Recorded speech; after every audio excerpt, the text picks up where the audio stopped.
हाँ तो students, this is the introduction part of second and exercise NCERT exercise 3 matrix.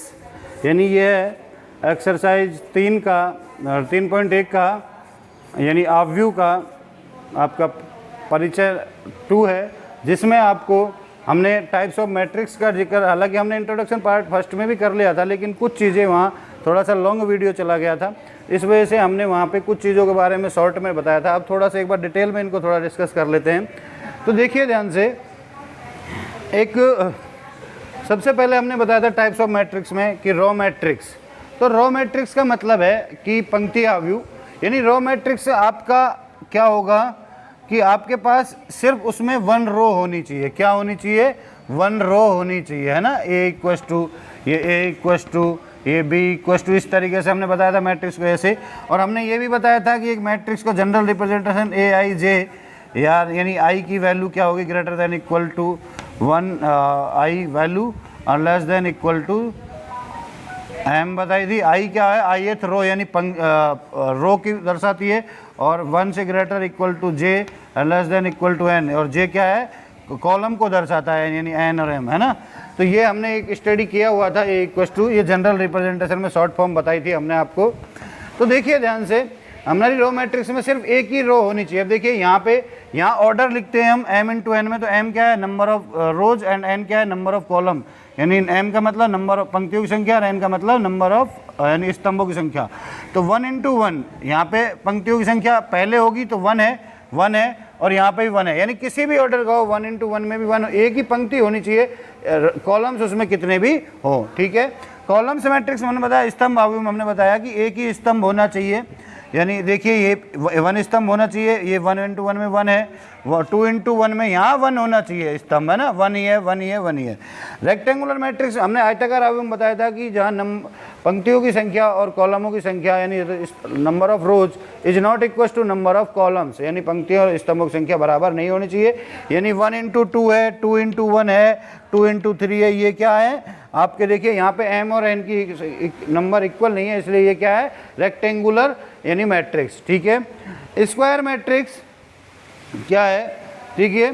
तो देखिए इनको सबको जनरल रिप्रेजेंटेशन भी आप कह सकते हैं। यहाँ पे आप इस तरीके इसमें कह सकते हैं कि यहाँ पे ये जनरल रिप्रेजेंटेशन था, इसका जनरल रिप्रेजेंटेशन आप क्या कहते हैं? A is equal to A I J where I is equal to 1 and, ठीक है।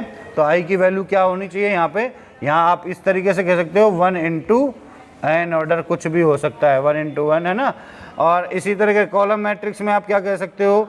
ए इक्वल टू ए आई जे, और यहाँ पे आप कह सकते हो m इंटू 1 होना चाहिए ये, ठीक है। रेक्टेंगुलर मैट्रिक्स में आप कह सकते हो A is equal to A I J, general representation की बात कर रहा हूँ, m इंटू एन, और where m is not equal to n। इस तरीके से जनरल रिप्रेजेंटेशन आप दे सकते हो इसका व्यापक रूप। सेम थिंग स्क्वायर मैट्रिक्स, यानी वर्गाकार आव्यूह, यानी m इक्वल टू n हो, तो यानी उसमें 1 इंटू 1 की हो सकती है, 2 इंटू 2 और 3 इंटू 3 की हो सकती है। देखिए ध्यान से, यहाँ 1 इंटू 2 है, 2 इंटू 1 है, 2 इंटू 3 है, इस तरीके से, या 3 इंटू 2, लेकिन यहाँ पे नंबर ऑफ कॉलम्स और नंबर ऑफ रोज इक्वल है, यानी स्तंभों पंक्तियों की संख्या और स्तंभों की संख्या सब में समान है। तो इसको जनरल रिप्रेजेंटेशन आप कुछ इस तरीके से दे सकते हो, A I J equal to m into N, where m is equal to n, ठीक है। अब बात करते हैं इसमें स्क्वायर मैट्रिक्स के बाद हमने बात करी स्क्वायर मैट्रिक्स के टाइप्स की। हमने उसमें कहा कि डायगोनल मैट्रिक्स यानी विकर्ण आव्यूह। तो विकर्ण आव्यूह में आपको हमने बताया ये विकर्ण आव्यूह है ना। तो देखिए विकर्ण आव्यूह एक स्क्वायर मैट्रिक्स होगी, यानी उसका ऑर्डर क्या होगा? 1 इंटू 1, 2 इंटू 2, 3 इंटू 2, 3, इस तरीके से हो सकता है। और देखिए विकर्ण में, अब आप कहोगे सर यही विकर्ण क्यों लिया, ये वाला क्यों नहीं लिया? तो देखिए हमने आपको बताया था, कल भी बताया था कि डायगोनल एलिमेंट्स को हमेशा, उनका जो डायगोनल एलिमेंट्स को रिप्रेजेंटेशन तरीका है मैट्रिक्स के अंदर, वहाँ क्या है कि आई इक्वल टू जे हो जाए। आई इक्वल टू जे से मतलब है आपका कि मान के चलो आपका आई ए आई जे, ये जनरल ए आई जे, ये कोई मैट्रिक्स है m इंटू एन ऑर्डर की, राइट। तो आई इक्वल टू जे से क्या मतलब है कि a11, a22 और a33। अब देखिए अदर इस मैट्रिक्स में आप इसको खोल के देख लो कहीं पे भी, मान के चलो ये कोई मैट्रिक्स था, a12, a22, A12, A11, A12 और A21 और A22 यही होगी। तो ध्यान से देखो, यही तो है I इक्वल टू जे, बाकी यहाँ नहीं हो सकते I और J की वैल्यू, तो इसलिए सिर्फ इसमें I इक्वल टू जे वाले ही एलिमेंट्स को हम डायगोनल लेते हैं। तो इसने कहा डायगोनल एलिमेंट्स क्या होता है कि डायगोनल एलिमेंट्स के एलिमेंट्स को छोड़ करके सारे क्या हो एलिमेंट्स, नॉन डायगोनल एलिमेंट्स, यानी जो विकर्ण के अवयव हैं उनको छोड़कर बिना विकर्ण वाले अवयव सारे जीरो होते हैं। तो हमने लिखा non diagonal elements are zero, यानी विकर्ण के अलावा अवयव शून्य हो। डायगोनल एलिमेंट्स को हम ये कहते हैं, ये होता है। अब Aij इक्वल टू जीरो होगा कब, जब I not equal to J हो। अब ध्यान से देखिए, I equal to not equal to J का मतलब कहाँ है, यहाँ पे A12, यहाँ I और J की नंबर सेम नहीं है, ये A13 यहाँ भी सेम नहीं है, तो ये जीरो है या नहीं है। ऐसे ये वाला नंबर। लेकिन देखिए यहाँ मैंने कहा कि Aij is not equal to zero जब I इक्वल टू J होगा, यानी यहाँ पे Aij का मतलब I इक्वल टू जे का मतलब A11, A22, A33 ये वाले हैं। तो यहाँ पे वैल्यू क्या नहीं होगी, जीरो के इक्वल नहीं होगी। और मैंने ये भी बताया था कि विकर्ण अवयव को आप 1, 2, 3 यानी आपके जो ये विकर्ण के अवयव इनके बीच में कॉमाज लगाकर रिप्रेजेंट कर सकते हो, जबकि रो मैट्रिक्स में ऐसा नहीं करना है। यहाँ कॉमा लगाने का मतलब है वो डायगोनल एलिमेंट्स बन जाएगा, ठीक है, यानी एक डायगोनल एलिमेंट्स स्क्वायर मैट्रिक्स ही है। उसके बाद आता है स्केलर मैट्रिक्स अदिश अवयव। तो स्केलर मैट्रिक्स के अंदर क्या होता है कि जो ये एक स्क्वायर मैट्रिक्स ही होता है, स्केलर भी, ये एक डायगोनल मैट्रिक्स भी है। टाइप्स ऑफ में क्या है, ये स्क्वायर मैट्रिक्स है और ये डायगोनल मैट्रिक्स है, ठीक है, यानी विकर्ण अवयव है और वर्गाकार अवयव है स्केलर मैट्रिक्स। और इसमें क्या होता है कि जो विकर्ण के एलिमेंट्स हैं उसमें वो उनके अलावा सभी जीरो होते हैं, लेकिन विकर्ण के एलिमेंट्स सेम होते हैं, इक्वल होते हैं। देखिए 3×3 ऑर्डर में भी के यानी 2 2 हो, 3 3 हो, यानी इसको के से मैंने कांस्टेंट को रिप्रेजेंट कर दिया। तो मैंने कहा कि Aij इक्वल टू के होगा कब, जब I बराबर j हो, यानी I इक्वल टू जे, यानी A11, A22, A33 या A11, A22 कुछ भी हो। और यहाँ पे मैंने कहा कि Aij इक्वल टू जीरो होगा जब I is not equal to J हो, यानी पंक्ति और स्तंभों की संख्या जहाँ इक्वल नहीं होगी, है ना, ऑर्डर चेंज हो जाएगा, वहाँ पे ये जीरो हो जाएंगे। उसके बाद आता है यूनिट मैट्रिक्स। तो यूनिट मैट्रिक्स यानी इकाई अवयव, ये भी एक इसके स्क्वायर मैट्रिक्स है, डायगोनल मैट्रिक्स है, और ये आपका इसको हम स्केलर मैट्रिक्स भी कह सकते हैं ना, स्केलर मैट्रिक्स भी कह सकते हैं यूनिट मैट्रिक्स को। क्यों, क्योंकि यहाँ पे जो विकर्ण के एलिमेंट है वो 1 होंगे, क्या होंगे, 1 होंगे, 1 1 1 1 1, ठीक है। इसमें मैंने कहा कि Aij इक्वल टू 1 होगा जब I इक्वल टू जे होगा, और Aij इक्वल टू 0 होगा जब I equal to not equal to J होगा, ठीक है। इनको इस तरीके से हम कह सकते हैं, ठीक है। देखिए बेटे, आपको बेसिक चीज़ें समझनी पड़ेंगी। इन चीज़ों को समझने कोई ऐसा फालतू नहीं है, आपको इसमें इन चीज़ों को रटने की जरूरत नहीं है। हमें सिंपल पता है I और J क्या है, कहाँ पे हमें I नॉट इक्वल टू जे लगाना है, I इक्वल टू जे लगाना है, ये चीज़ें आपको धीरे धीरे क्लियर हो गई होंगी। तो ये मैट्रिक्स हो गई। इसके बाद हमारा एक टॉपिक और बचता है इसी मैट्रिक्स में, तो मैं ये वाला पोर्शन अरेंज कर रहा हूँ। वो क्या है कि नल या जीरो मैट्रिक्स। क्या है नल या जीरो मैट्रिक्स? तो देखिए नल या जीरो मैट्रिक्स क्या होता है, थोड़ा सा मैं उसको आपको यहाँ पे क्लियर कर दे रहा हूँ। लास्ट है इसी में, वो स्क्वायर मैट्रिक्स ही होगा, या वो कैसा भी हो सकता है ना, कैसा भी, वो किसी भी ऑर्डर का हो सकता है नल मैट्रिक्स, है ना। तो एक मैं उसको आपको 5 टाइप्स लिख देता हूँ, 5वां नंबर करके। वो क्या होगा, नल या जीरो मैट्रिक्स, नल या जीरो मैट्रिक्स। देखिए शून्य अवयव, क्या कहते हैं इसको, शून्य अवयव कहते हैं, है ना।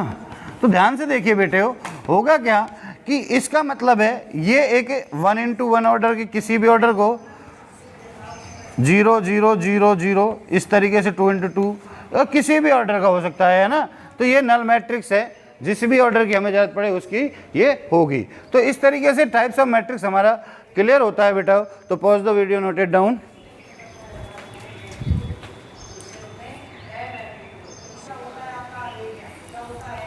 हाँ तो बेटे हमारा लास्ट टॉपिक है 3.1 के इंट्रोडक्शन में, वो क्या है, इक्वल मैट्रिक्स। तो इक्वल मैट्रिक्स क्या होती है, देखिए ध्यान से, यानी टू मैट्रिक्स आर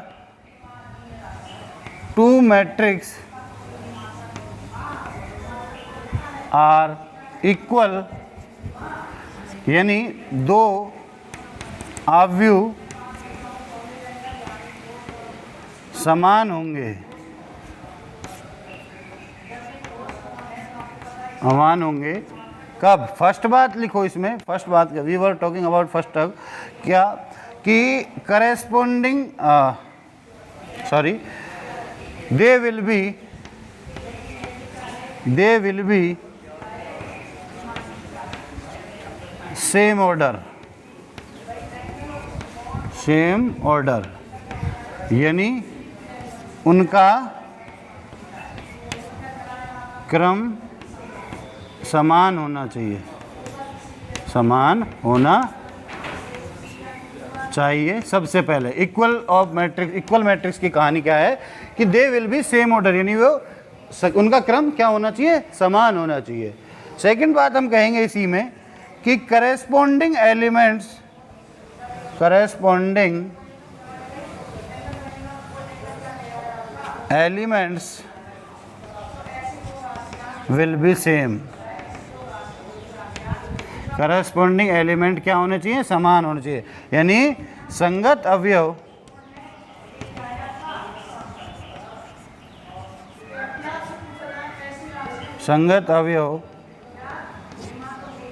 समान होने चाहिए। ठीक है, तो ये हो गई बात हमारी दो। अगर कोई भी मैट्रिक्स, इक्वल मैट्रिक्स चेक कर रहे हैं तो इक्वल मैट्रिक्स अगर किसी बात को ये कहे कि टू मैट्रिक्स आर इक्वल, तो इसका मतलब हमारे दिमाग में क्या आना चाहिए कि दो मैट्रिक्स कब इक्वल होंगी? जब दे विल बी सेम ऑर्डर, यानी उनका क्रम समान होना चाहिए और उनके corresponding elements will be same, यानी उनके संगत अवयव समान होना चाहिए। फॉर एग्जाम्पल देखिए, फॉर एग्जाम्पल हम क्या बात करते हैं, मान के चलो ए मैट्रिक्स है हमारी, वो है एक्स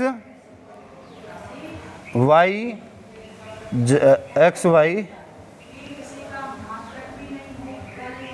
3 4 ये है, ठीक है। और कोई बी मैट्रिक्स है और वो है 1 2 3 4, क्लियर। तो इसका ऑर्डर क्या है? 2 × 2 और इसका ऑर्डर क्या है? 2 × 2। तो कह रहा है कि A = B आपको दे दिया है और कह रहा है कि x एंड y क्या होंगे, ठीक है। तो आपसे क्वेश्चन राइज किया गया कि ए मैट्रिक्स है, उसमें कहा कि वो है x y 3 4 और 2 × 2 की, और B है वो 1 2 3 4 2 × 2 की है, और कह रहा है कि A = B है, तो x एंड y क्या होंगे। तो ध्यान से देखो, हमने कहा कि A = B है, A = B है, आपको इस तरह की कंडीशन दी जाएगी तो आप क्या होगे? Two matrix are equal, then they will be same order और corresponding elements will be same. तो देखिए यहाँ पे ऑर्डर 2 × 2 और 2 × 2, तो पहली बात ट्रू हुई कि दे विल बी सेम ऑर्डर, यानी समान क्रम की हैं और संगत अवयव समान होंगे। तो उनके संगत, तो जब वो इक्वल है और समान ऑर्डर के, तो उनके अवयव भी समान होंगे, यानी x = क्या हो जाएगा यहाँ से? y 1 एंड y = 2, और ये 3 और ये 4 हो गया, ठीक है। एक क्वेश्चन ऐसे राइज हो सकता है कि आपको यहाँ सब कुछ दे दे और कहे कि क्या ये समान है, यानी यहाँ 1 2 ही दे देता और कह देता कि ये समान, तो आप कहते हैं हाँ समान है, ऑर्डर देखते रहे, एलिमेंट देखते, सब कुछ समान है। तो ये इस तरीके से आपका इक्वल ऑफ मैट्रिक्स एंड होता है। तो pause the video, note it down. अब हम बात करेंगे इससे आगे एग्जाम्पलों की थोड़े से, तो उनके और डिस्कस करें। तो pause the video, note it down.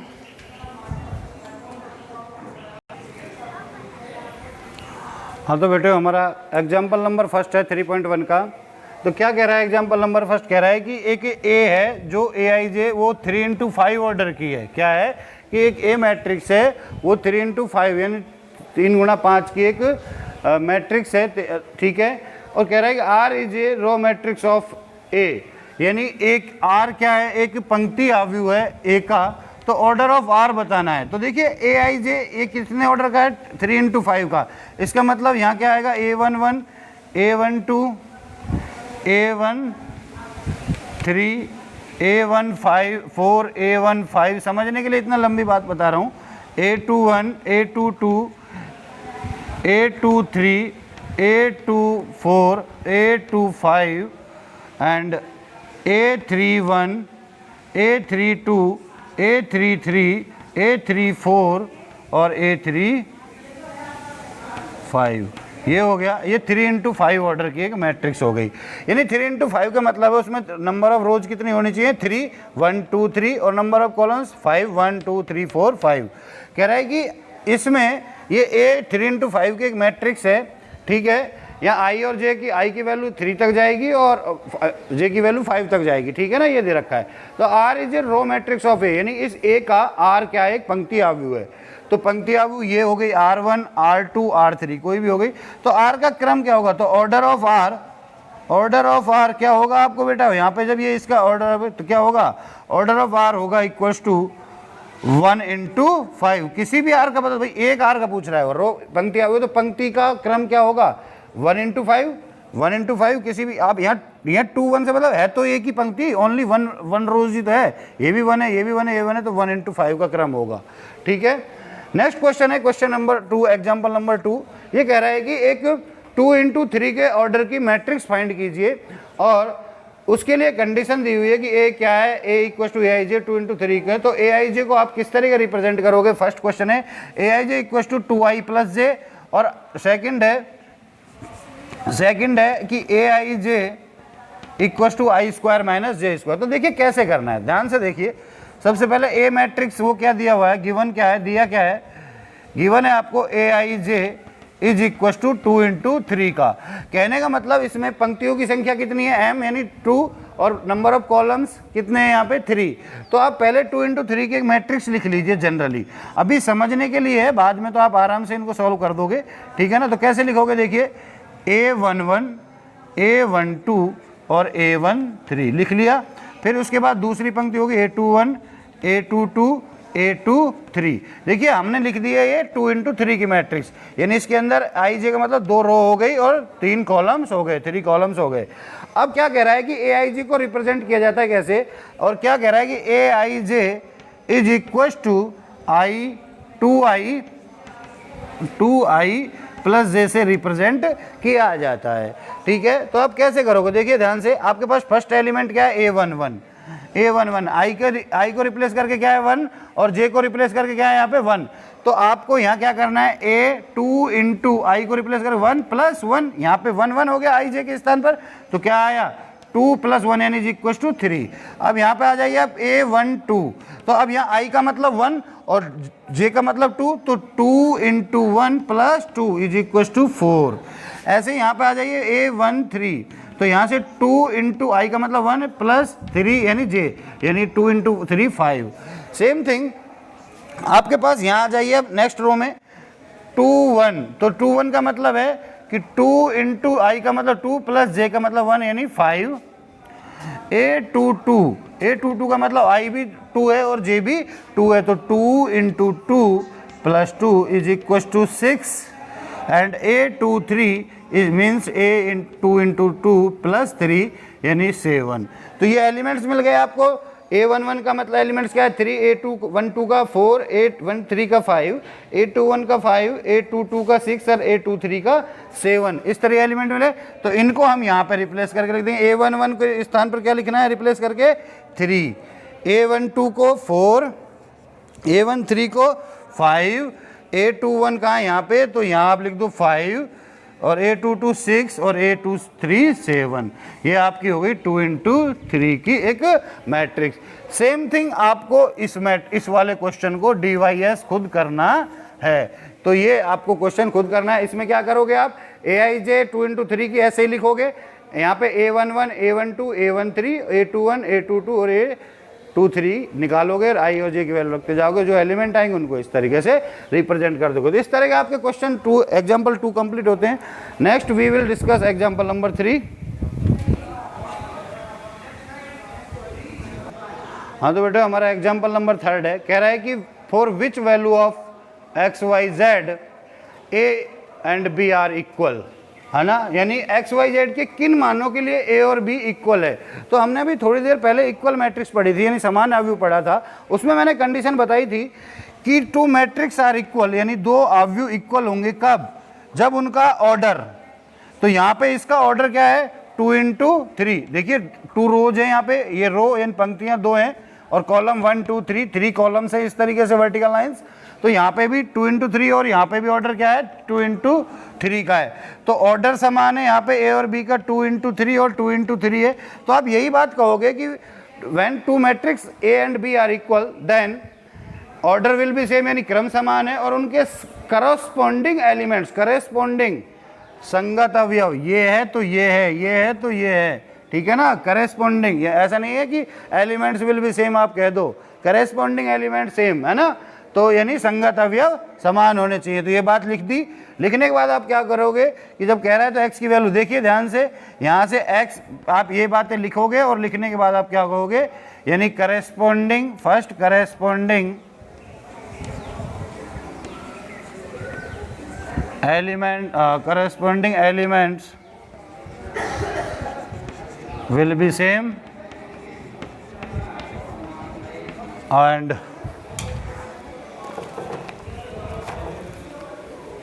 order will be same, order will be same, यानी संगत अवयव समान होने चाहिए, अवयव समान व क्रम समान होना चाहिए ना। लिख दी ये बात। और फिर आप क्या कहोगे कि x plus 3 is equal to x plus 3, इसका संगत अवयव कौन सा है, करस्पॉन्डिंग एलिमेंट 6। तो यहाँ से x की वैल्यू क्या आ गई 3, ठीक है ओके। अब यहाँ से देखिए उसके बाद y यहाँ पे, तो y की वैल्यू निकालनी है तो y minus 4 is equal to -2 है ना, इम्प्लाइज लगाएं। तो यहाँ से क्या होगा y इक्वल टू 2, ठीक है, y की वैल्यू मिल गई। अब कह रहा है करस्पॉन्डिंग वाले 6 इक्वल टू 2z, तो 2z इक्वल टू 6, तो आपको यहाँ से z की वैल्यू भी क्या मिल गई 3 मिल गई, ठीक है। तो ये आपको x, y एंड z की वैल्यू मिल गई है। सेम एग्जाम्पल नंबर जो 4 है उसमें भी आपको a और b और इनकी वैल्यू फाइंड करनी है, तो वो भी इसी आधार पे आपको उस क्वेश्चन को सॉल्व करना है। सेम है बिल्कुल इसी आधार पे। तो आपको वहाँ पे क्वेश्चन नंबर एग्जाम्पल नंबर 4 को आप DYS है आपके लिए, यानी आपको खुद से सॉल्व करना है। तो pause the video, note it down. Next video में वी विल डिस्कस एक्सरसाइज 3.1।